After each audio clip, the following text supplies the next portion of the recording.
You're listening to 1 Minute Podcast Tips. I'm your host, Danny Brown, and each episode helps you be a better podcaster. Find all the latest episodes at 1minutepodcasttips.com or 3 wherever you get podcasts. And now, this week's episode. When it comes to whether you should have a newsletter for your podcast, for me, the simple answer is yes.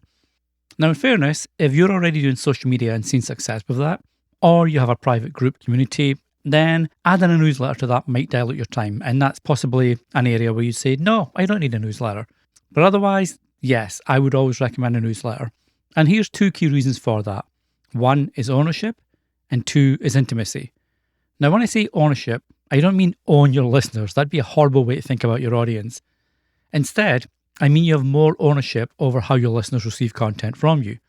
While social media platforms can come and go, and podcast apps can disappear, being in someone's inbox is almost a definite guarantee you'll remain there, even if you have to change email platforms now and again. Then there's the intimacy. Much like your listeners and followers have allowed your show into their ears, it's the same when it comes to allowing your words into their highly protected and valuable email inbox. That makes your relationship immediately warmer than social media platforms, and with better potential for longer lasting and valued two-way communication. This can then lead to revenue for you and increased connection and value for your newsletter subscribers. So it's a two-way street.